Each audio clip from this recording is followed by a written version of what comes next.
It's been another tough season for Everton. They're without a win in the last 5 matches. They haven't scored in their last 4. It's a big issue. They host Wolves tonight, pivotal game at Goodison Park. Sean Dyche has been speaking ahead of the game and spoke candidly about how tough he's found the job at Everton. The fact is, it's never been an easy ride since I walked in the building. Everyone knows that. I've spoken openly about it. You know, and I mind everyone. The fans said they wanted truth. I've been nothing but truthful. I've never questioned the fans, still won't. Never questioned anything about the club. I've tried to keep everything in-house and keep it all about what I can tell you. And it's been difficult, and it still is difficult. You know, I didn't come into this season. You're right, not you personally. The media asked after the game, you know, why we're not doing this season. I said the club hasn't been operating in the manner it wants to for the last 5 seasons. You know, we're just trying to build. We're trying to work. We're trying to work with the players and make it stronger than it was. We finished really well last season, and maybe that was a bit of a misleading one going into this season, as if it was going to be an easy season. It's not. Never was going to be. You know, and I'm ready for that. I'm more than ready for the challenge. And it's not because it could be easier, because for sure we've made errors. I've made errors this season, for sure. The team have made errors, that's quite obvious.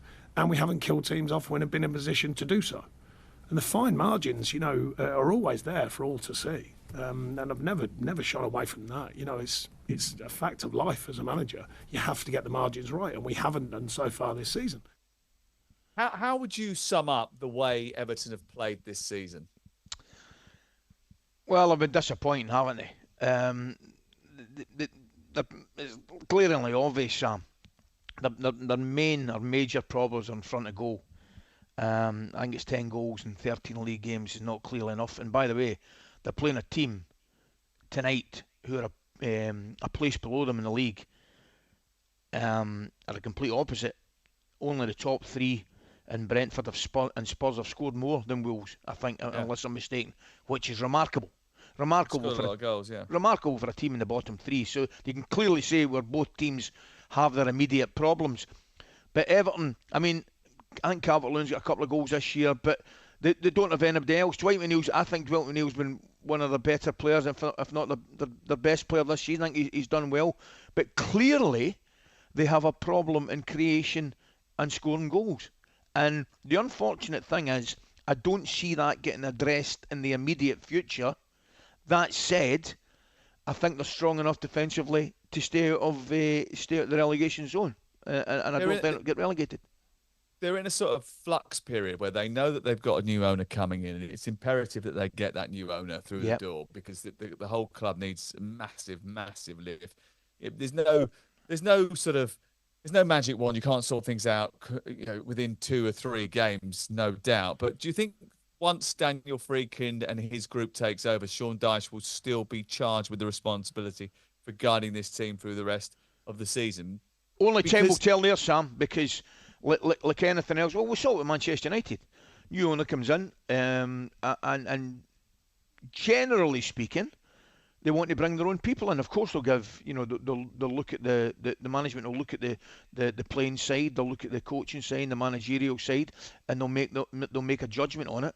But generally speaking, when new owners come in, they certainly want to do things their own way. Now, whether that will involve Sean Dyche, I'm not so sure, right? But I understand Everton's frustration, right? I do. The supporters' frustration, I really understand it. But do they want to take a chance and have a situation where they get a new boss in? As we can see with West Ham, the grass isn't always greener on the other side. The most important thing for Everton, I think, and as I say, I can understand the fans' frustration, but the most important thing is longer term, and that is going into the new stadium at the start of the season in the top flight. That's what I think from an outsider looking in, and I know if I'm wrong, the Everton fans would tell me. Well, let's ask an Everton fan, because Steve has called us, 03717 223344. He's on the line now. Hi, Steve. Morning, Steve. Morning, Sam. Morning, Ali. Talk to us about Sean Dyche. Talk to us about the club as a whole. Well, what it is, Sam, it's before I get to the main point is that what we've got to remember is that we brought Sean Dyche in, and I was banging on for him to come in when we were in this situation, let's say 3 seasons ago. And for 3 seasons, I've been saying to my kids, we're going to have a torrid 3 or 4 years. Mm-hmm. And they say, why is that? And they say, why is that, Dad? And I say, well, it's not managers that win your football matches, it's players. And you look at our players, Ali, and listen, there's no bigger Evertonian than me and realistic Evertonian. Yeah. What win your football matches is players. As Beto should be a million miles away from our club. Calvert-Lewin, for some reason, all the rumours and whatnot, is not scoring goals. Dwight McNeil's playing, and the rest of them, we are where we are because of the players, and it's not because of Sean Dyche. Admittedly, and I've backed this man, I must be the only Evertonian that wants Sean Dyche at the end of the season. And the thing is with Sean Dyche, he has been honest. He can only put out what he's played with. I've watched everything, Ali. I've watched the players. I analysed the games, the stats, and whatnot. You can only shuffle that pack so many times. So when he starts getting some decent players, then we will. But this is my main point, Ali. We have to stick with Everton. At that Brentford game, we were so nervous. It was so flat. Yeah. It was so dull. And I've never, ever experienced, in my 62 years at Goodison Park, that atmosphere against Brentford. It was unbelievable, Ali. You could hear a pin drop. Now, what we need to go back to the basics, Ali, of Everton as a football club. Sean Dyche should stay to the end of the season. And I think Sean Dyche should be glad to get out of our club at the end of the season. But I'll give him credit, because in my view, he's done everything in his power to keep that team together with all what's going on. Don't think if we got Pep Guardiola or we got Jurgen Klopp, then things are going to change, because they're not. They're not going to change. So if we start being negative about our football club, we're going to go down. If we get rid of Sean Dyche, and I've been on this show for 19, 20 years, if we get rid of Sean Dyche, we will go down. We stick with Sean Dyche. We stick with the ins and outs. Then players need to have a look at themselves. Then players need to have a real good look at themselves and say, do you know what, Gaffer? I left it all out there for you today. They didn't against Brentford. They didn't against United. And tonight, as the faithful, we need to get Goodison Park rocking between now and the end of the season, what we've always done. Sean Dyche needs us. He doesn't need to tell him something that he already knows. We need to keep positive, and we need to keep what we need to keep with. Because until we get players, Everton are going to be a bottom six club, and it's going to take another 2 seasons before we get out of the bottom six, because we need players. We need more quality in that squad. We need about 4 or 5 players to get to the next level. We need to be the best of a bad bunch. But please, Everton, please, the faithful, it's easy to point at Dyche. It's easy to point at the players.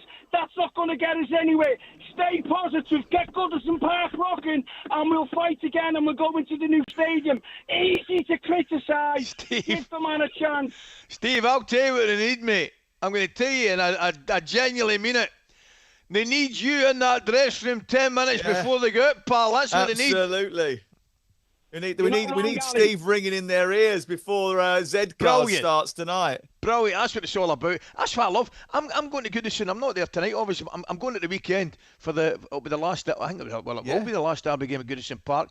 That's what it's all about. See, passion. You can't buy passion like that. That's what it's all about. That's what they need. They'll need that. I think they'll get that on Saturday when we go there, because we're looking forward to that. That's going to be absolutely massive live on talkSPORT. Everton against Liverpool, the last league derby at Goodison Park. Of course, they could draw each other in the FA Cup later down the line, although unlikely. Steve, thank you very much. Appreciate that. talkSPORT Breakfast, waking you up Monday to Friday morning from 6 a.m. on AM, on DAB, via the talkSPORT app, and on your smart speaker. talkSPORT.